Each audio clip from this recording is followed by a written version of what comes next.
ചലച്ചിത്ര അഭിനേതാക്കളുടെ സംഘടനയായ അമ്മയുടെ തിരഞ്ഞെടുപ്പിൽ മത്സരിക്കുന്നതിൽ നിന്ന് തന്നെ മാറ്റി നിർത്താനും അപകീർത്തിപ്പെടുത്താനും ശ്രമമുണ്ടെന്ന് കാട്ടി നടി കുക്കു പരമേശ്വരൻ ഡിജിപിക്കും വനിതാ കമ്മീഷനും പരാതി നൽകി. യൂട്യൂബ് ചാനലുകളിലൂടെ തനിക്കെതിരെയുണ്ടായ അപകീർത്തികരമായ ആരോപണങ്ങളിൽ നിയമനടപടി വേണമെന്നാണ് 12 വർഷം അമ്മ എക്സിക്യൂട്ടീവ് അംഗമായിരുന്ന കുക്കു പരമേശ്വരന്റെ ആവശ്യം. ചലച്ചിത്രാഭിനേതാക്കളുടെ സംഘടനയായ അമ്മയുടെ തിരഞ്ഞെടുപ്പിൽ മത്സരിക്കുന്നതിൽ നിന്ന് തന്നെ മാറ്റി നിർത്താനും അപകീർത്തിപ്പെടുത്താനും ശ്രമമുണ്ടെന്ന് കാട്ടി നടി കുക്കു പരമേശ്വരൻ ഡിജിപിക്കും വനിതാ കമ്മീഷനും പരാതി നൽകി. യൂട്യൂബ് ചാനലുകളിലൂടെ തനിക്കെതിരെയുണ്ടായ അപകീർത്തികരമായ ആരോപണങ്ങളിൽ നിയമനടപടി വേണമെന്നാണ് 12 വർഷം അമ്മ എക്സിക്യൂട്ടീവ് അംഗമായിരുന്ന കുക്കു പരമേശ്വരന്റെ ആവശ്യം. കൊച്ചിയിലെ ഒരു ഹോട്ടലിൽ നടന്ന കൂട്ടായ്മയിലെ സംഭാഷണങ്ങൾ ക്യാമറയിൽ റെക്കോർഡ് ചെയ്തിരുന്നു. ഇത് ഒരു യൂട്യൂബ് ചാനലിലൂടെ പുറത്തുവന്നു. തങ്ങൾ സംസാരിച്ച പുരുഷന്മാരുടെ പേരുകളാണ് ചോർന്നത്. ഇതോടെ എല്ലാ ജില്ലകളിലും കൂട്ടായ്മയുടെ സബ് കമ്മിറ്റികൾ രൂപീകരിക്കണമെന്ന തീരുമാനം ഉപേക്ഷിച്ചു. പിന്നീട് ഇതുവരെ അക്കാര്യങ്ങൾ ചർച്ചയായില്ല. അന്ന് ക്യാമറയിൽ ചിത്രീകരിച്ചതിന്റെ മെമ്മറി കാർഡ് ഹാജരാക്കണമെന്നാണ് ആവശ്യം.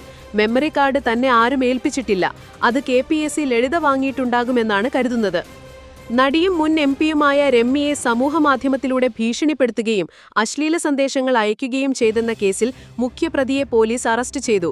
KR പുരം സ്വദേശി പ്രമോദ് ഗൌഡ ആണ് അറസ്റ്റിലായത്. സുഹൃത്തിന്റെ ഫോണിൽ നിന്നാണ് ഇയാൾ അശ്ലീല സന്ദേശങ്ങൾ അയച്ചതെന്ന് പോലീസ് കണ്ടെത്തി. കേസിൽ ഇതുവരെ 6 പേരെ സൈബർ ക്രൈം പോലീസ് അറസ്റ്റ് ചെയ്തു. പ്രായപൂർത്തിയാകാത്ത 2 പേരെ താക്കീത് നൽകി വിട്ടു. നടൻ ദർശൻ പ്രതിയായ കൊലപാതക കേസിൽ ഇരയ്ക്ക് നീതി ലഭിക്കണമെന്ന പോസ്റ്റ് രമ്യ സമൂഹമാധ്യമത്തിൽ ഷെയർ ചെയ്തതിനെ തുടർന്ന് ദർശന്റെ ആരാധകർ നടിക്കെതിരെ കൊലപാതക ഭീഷണിയും ബലാത്സംഗ ഭീഷണിയുമായി എത്തിയത്. തുടർന്ന് 43 സമൂഹമാധ്യമ അക്കൗണ്ടുകളിൽ നിന്ന് ഭീഷണി സന്ദേശം വന്നതായി Ramya Bengaluru city police commissioner Seemant Kumar സിംഗിന് പരാതി നൽകുകയായിരുന്നു. ഡോക്ടർ ഹാരിസുമായി ബന്ധപ്പെട്ട വിവാദങ്ങൾക്ക് പിന്നാലെ മാധ്യമങ്ങളെ പഴിച്ച് ആരോഗ്യമന്ത്രി വീണ ജോർജ്. തെറ്റായ പ്രചാരണങ്ങൾക്ക് കേരളത്തിന്റെ ആരോഗ്യമേഖലയെ തകർക്കാനാവില്ല എന്ന് മന്ത്രി പറഞ്ഞു. പൊതുപരിപാടിയിലെ പ്രസംഗത്തിന്റെ ഒരു ഭാഗം സമൂഹമാധ്യമത്തിലും പങ്കുവച്ചു. മന്ത്രിയുടെ സുരക്ഷ വർദ്ധിപ്പിച്ചു എന്ന തരത്തിൽ മാധ്യമങ്ങളിൽ വന്ന വാർത്തയെ പരിഹസിച്ചായിരുന്നു മന്ത്രിയുടെ പ്രസംഗം. ഇത്തരം പ്രചാരണങ്ങൾക്ക് ആരോഗ്യമേഖലയെ തകർക്കാനാവില്ല എന്നായിരുന്നു മന്ത്രിയുടെ വാക്കുകൾ. അതേസമയം തിരുവനന്തപുരം മെഡിക്കൽ കോളേജിലെ സിസ്റ്റം തകരാറ് തുറന്നു പറഞ്ഞ ഡോക്ടർ ഹാരിസിനെ ശരിവച്ച് വകുപ്പുതല അന്വേഷണ റിപ്പോർട്ട്.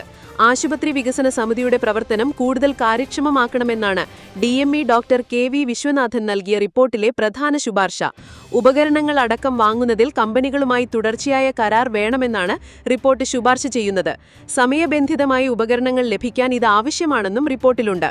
അതേസമയം തിരുവനന്തപുരം മെഡിക്കൽ കോളേജിലെ സിസ്റ്റം തകരാറ് തുറന്നു പറഞ്ഞ ഡോക്ടർ ഹാരിസിനെ ശരിവച്ച് വകുപ്പുതല അന്വേഷണ റിപ്പോർട്ട്. ആശുപത്രി വികസന സമിതിയുടെ പ്രവർത്തനം കൂടുതൽ കാര്യക്ഷമമാക്കണമെന്നാണ് DME ഡോക്ടർ KV വിശ്വനാഥൻ നൽകിയ റിപ്പോർട്ടിലെ പ്രധാന ശുപാർശ. ഉപകരണങ്ങൾ അടക്കം വാങ്ങുന്നതിൽ കമ്പനികളുമായി തുടർച്ചയായ കരാർ വേണമെന്നാണ് റിപ്പോർട്ട് ശുപാർശ ചെയ്യുന്നത്. സമയബന്ധിതമായ ഉപകരണങ്ങൾ ലഭിക്കാൻ ഇത് ആവശ്യമാണെന്നും റിപ്പോർട്ടിലുണ്ട്. ഏറ്റുമാനൂർ അതിരമ്പുഴ കോട്ടമുറി കാക്കനാട്ടുകാലായിൽ ജെയിനമ്മ ജെയിൻ മാത്യു 54 കാണാതായ കേസിൽ പ്രതിയായ സെബാസ്റ്റ്യൻ കടക്കരപ്പള്ളി സ്വദേശി ബിന്ദു പത്മനാഭൻ 52, വാരനാട് സ്വദേശി റിട്ടയർഡ് ഗവൺമെന്റ് ഉദ്യോഗസ്ഥ ഐഷ 57 എന്നിവരുടെ തിരോധാനവുമായി ബന്ധപ്പെട്ടും സംശയനിഴലിലാണ്. അതേസമയം സെബാസ്റ്റ്യൻ ജെയിനമ്മയുടെ സ്വർണം പണയം വെച്ച് കിട്ടിയ പണം ഉപയോഗിച്ച് റെഫ്രിജറേറ്റർ വാങ്ങിയതായി അന്വേഷണ സംഘം കണ്ടെത്തി. ജെയിനമ്മയെ കാണാതായ 2024 ഡിസംബർ 23 രാത്രിയാണ് ചേർത്തലയിലുള്ള കടയിൽ നിന്ന് റെഫ്രിജറേറ്റർ വാങ്ങിയത്. റെഫ്രിജറേറ്റർ ഏറ്റുമാനൂരിലുള്ള സെബാസ്റ്റ്യന്റെ ഭാര്യ വീട്ടിൽ നിന്ന് കണ്ടെത്തി. പെരുമ്പാവൂർ മുണ്ടിക്കലിൽ പ്ലൈവുഡ് കമ്പനിയിൽ തീപിടുത്തം. മാമ്പിള്ളി പ്ലൈവുഡ്സ് എന്ന കമ്പനിയിലാണ് തീപിടുത്തമുണ്ടായത്. പെരുമ്പാവൂരിൽ നിന്ന് 3 യൂണിറ്റ് ഫയർഫോഴ്സ് എത്തി തീയണച്ചു. ഡ്രയറിൽ ലീക്കുണ്ടായതിനെ തുടർന്ന് തീ പടരുകയായിരുന്നുവെന്നാണ് നിഗമനം. തീപിടിക്കുമ്പോൾ കമ്പനിയിൽ ജീവനക്കാർ ഉണ്ടായിരുന്നെങ്കിലും പുറത്തേക്ക് മാറിയതിനാൽ അപകടം ഒഴിവായി. രാത്രി 7:30യോടെയായിരുന്നു സംഭവം. പോത്തൻകോട് ഐരൂപ്പാറ സ്വദേശിനിയായിരുന്ന പത്തനംതിട്ടയിലെ നഴ്സിംഗ് വിദ്യാർത്ഥിനി അമ്മു സജീവന്റെ മരണത്തിൽ അന്വേഷണം സംസ്ഥാന ക്രൈംബ്രാഞ്ചിന് വിട്ടു. കുടുംബത്തിന്റെ ആവശ്യത്തെ തുടർന്നാണ് നടപടി. ചുട്ടിപ്പാറ SMB നഴ്സിംഗ് കോളേജ് വിദ്യാർത്ഥിയായിരുന്നു അമ്മു സജീവൻ. 2024 നവംബർ 15-നാണ് അമ്മു ഹോസ്റ്റൽ കെട്ടിടത്തിൽ നിന്ന് വീണു മരിച്ചത്. പത്തനംതിട്ട പോലീസ് അന്വേഷിച്ച കേസിൽ 3 സഹപാഠികളെ പ്രതി ചേർത്തിരുന്നു. ആത്മഹത്യ പ്രേരണ കുറ്റമാണ് ചുമത്തിയിരുന്നത്. മരണത്തിൽ ദുരൂഹതയുണ്ടെന്നും അധ്യാപകർക്കും പങ്കുണ്ടെന്നും കുടുംബം ആരോപിച്ചിരുന്നു. സമാധാന കരാർ ചർച്ചകൾ പുരോഗമിക്കുന്നതിനിടെ അധിനിവേശം നടത്തിയ പ്രദേശങ്ങൾ റഷ്യയുടെ ഭാഗമാക്കാൻ ശ്രമിക്കുന്ന പ്രസിഡന്റ് വ്ളാഡിമിർ പുടിനെതിരെ വിമർശനവുമായി യുക്രൈൻ പ്രസിഡന്റ് വൊളോഡിമിർ സെലൻസ്കി. യുദ്ധത്തിന്റെ അവസാനം റഷ്യയെ ആശ്രയിച്ചിരിക്കുന്നു. അവർ തുടങ്ങിയ യുദ്ധം അവർ തന്നെ അവസാനിപ്പിക്കണമെന്നും സെലൻസ്കി പറഞ്ഞു. ഒന്നാമതായി, യുദ്ധത്തിന് ന്യായമായ ഒരവസാനമുണ്ടാകണം. അത് റഷ്യയെ ആശ്രയിച്ചിരിക്കുന്നു. റഷ്യ ആരംഭിച്ച യുദ്ധം അവസാനിപ്പിക്കേണ്ടത് റഷ്യ തന്നെയാണ്. യുക്രൈൻ ജനതയെ അഭിസംബോധന ചെയ്ത് സെലൻസ്കി പറഞ്ഞു. വെടിനിർത്തൽ നിലവിൽ വരണമെന്നും ക്രൂരമായ കൊലപാതകങ്ങൾ അവസാനിക്കണമെന്നും യുക്രൈനിനറിയാം. അത് അറിയാത്തതായി ഒരാൾ മാത്രമേയുള്ളൂ, അത് പുടിനാണെന്നും സെലൻസ്കി വിമർശിച്ചു. 2024-25 സാമ്പത്തിക വർഷത്തിൽ ഇന്ത്യയുടെ വാർഷിക പ്രതിരോധ ഉൽപ്പാദനം 1 ലക്ഷം കോടി രൂപയിലധികമെന്ന് പ്രതിരോധ മന്ത്രി രാജ്നാഥ് സിംഗ്. രാജ്യത്തെ പ്രതിരോധ വ്യാവസായിക മേഖല ശക്തിപ്പെടുന്നതിന്റെ സൂചനയാണ് ഈ വളർച്ചയെന്ന് അദ്ദേഹം പറഞ്ഞു. മുൻ സാമ്പത്തിക വർഷത്തെ 1.2 ലക്ഷം കോടി രൂപയേക്കാൾ 18% വർധനവാണ് ഈ വർഷം. ശക്തമായ വളർച്ചയാണ് ഇത് സൂചിപ്പിക്കുന്നത്.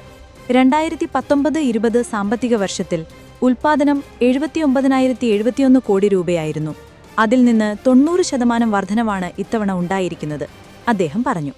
പ്രതിരോധ മന്ത്രാലയത്തിന്റെയും പ്രതിരോധ പൊതുമേഖലാ സ്ഥാപനത്തിന്റെയും സ്വകാര്യ വ്യവസായങ്ങളുടെയും മറ്റ് പൊതുമേഖലാ നിർമ്മാതാക്കളുടെയും പങ്കാളിത്തം കൊണ്ടാണ് പ്രതിരോധോൽപാദനം വർദ്ധിക്കാനിടയായത്. 2024-25 സാമ്പത്തിക വർഷത്തിൽ പ്രതിരോധ കയറ്റുമതിയും 23,622 കോടി രൂപയിലേക്കെത്തി. യുക്രൈനിൽ നീതിയും സമാധാനവും കണ്ടെത്താൻ പ്രതിജ്ഞാബദ്ധമാണെന്ന് ബ്രിട്ടീഷ് പ്രധാനമന്ത്രി കെയർ സ്റ്റാർമറും ഫ്രഞ്ച് പ്രസിഡന്റ് ഇമ്മാനുവൽ മാക്രോയും. വെടിനിർത്തൽ പ്രഖ്യാപിക്കുന്നതുമായി ബന്ധപ്പെട്ട് US president Donald Trump Vladimir പുടിനുമായി ചർച്ച നടത്താനിരിക്കവെയാണ് ഇരു നേതാക്കളും ചർച്ച നടത്തിയത്.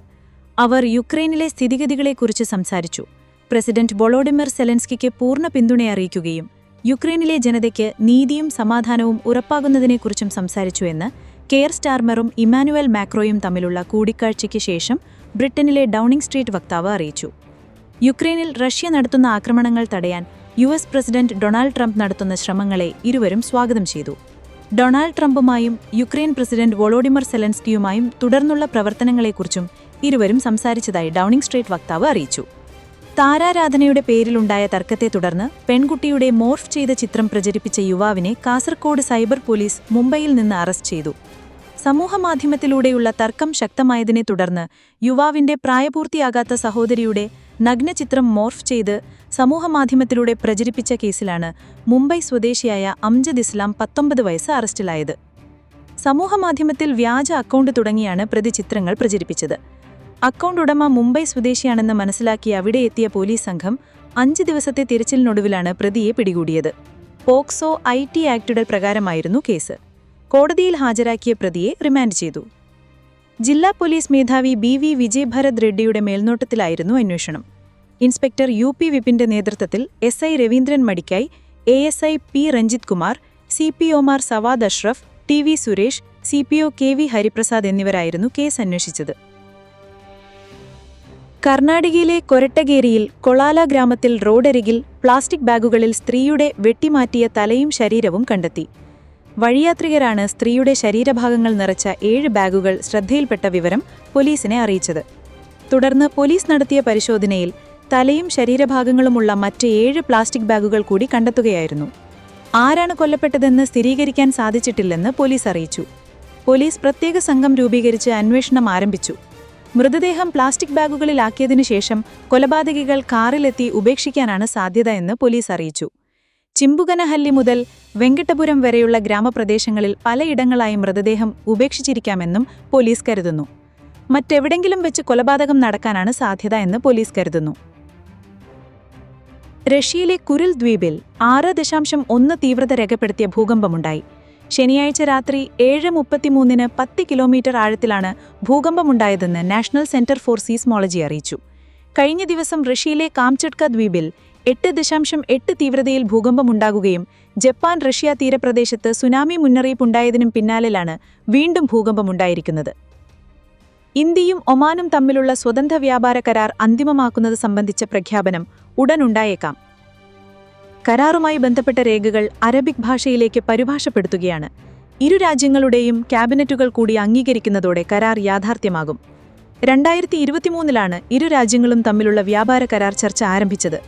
ഗൾഫ് സഹകരണ കൗൺസിൽ രാജ്യങ്ങളിൽ ഇന്ത്യയുടെ 3ാമത്തെ വലിയ കയറ്റുമതി വിപണിയാണ് ഒമാൻ. GCCയിലെ മറ്റൊരു രാജ്യം UAEയുമായി ഇന്ത്യക്ക് സമാനമായ കരാർ നിലവിലുണ്ട്. 2022 മെയിലാണ് ഇത് പ്രാബല്യത്തിൽ വന്നത്. 2023 ഇരു രാജ്യങ്ങളും തമ്മിലുള്ള വ്യാപാര കരാർ ചർച്ച ആരംഭിച്ചത്. ഗൾഫ് സഹകരണ കൗൺസിൽ രാജ്യങ്ങളിൽ ഇന്ത്യയുടെ മൂന്നാമത്തെ വലിയ കയറ്റുമതി വിപണിയാണ് ഒമാൻ. GCCയിലെ മറ്റൊരു രാജ്യം UAEയുമായി ഇന്ത്യയ്ക്ക് സമാനമായ കരാർ നിലവിലുണ്ട്. 2022 മെയിലാണ് ഇത് പ്രാബല്യത്തിൽ വന്നത്. MV ഗോവിന്ദൻ തന്നെ വന്നു കണ്ടിരുന്നു എന്ന പയ്യന്നൂരിലെ ജോത്സ്യൻ MV മാധവൻ പൊതുവാൾ. കുടുംബസമേതമാണ് അദ്ദേഹം വീട്ടിലെത്തിയത്. വർഷങ്ങളായി സൗഹൃദമുള്ള അദ്ദേഹം കാൽമുട്ടിൽ ശസ്ത്രക്രിയ നടത്തി വീട്ടിൽ വിശ്രമിക്കുന്നതറിഞ്ഞു വന്നതാണ്, അല്ലാതെ ജാതകം നോക്കാനല്ല. അദ്ദേഹം ജാതകം നോക്കാൻ വരുമെന്ന് പറഞ്ഞാൽ ആരെങ്കിലും വിശ്വസിക്കുമോ? മാധവൻ പൊതുവാൾ പ്രതികരിച്ചു. സ്നേഹബന്ധവും ജ്യോതിഷവുമായി കൂട്ടിക്കലർത്തേണ്ടതില്ല. പാർട്ടിയിലെ പ്രശ്നങ്ങൾ കൊണ്ടാകാം സന്ദർശനം വിവാദമായത്. രാഷ്ട്രീയ നേതാക്കളും വ്യവസായ പ്രമുഖരുമായും അടുത്ത ബന്ധമുണ്ട്. അതെല്ലാം ജ്യോതിഷവുമായി ബന്ധപ്പെട്ട് മാത്രമുള്ളതല്ല. കേന്ദ്ര ആഭ്യന്തരമന്ത്രി അമിത്ഷായുമായി നല്ല ബന്ധമാണ്. അദ്ദേഹം ജ്യോതിഷം നോക്കാറുണ്ട്. അദാനിയും വന്നു കണ്ടിരുന്നു, മാധവൻ പൊതുവാൾ പറഞ്ഞു. പാർട്ടിയുടെ ഉന്നത നേതാവ് പയ്യന്നൂരിലെ ജോത്സ്യനെ കണ്ടത് എന്തിനെന്ന ചോദ്യം CPM സംസ്ഥാന സമിതിയിൽ ഉയർന്നതായി വാർത്തയുണ്ടായിരുന്നു. അങ്ങനെയൊരു വിമർശനം നടന്നിട്ടില്ലെന്നാണ് കഴിഞ്ഞ ദിവസം MV ഗോവിന്ദൻ പ്രതികരിച്ചത്. സംസ്ഥാന സമിതി അംഗം P ജയരാജനും അത് ശരിവച്ചിരുന്നു.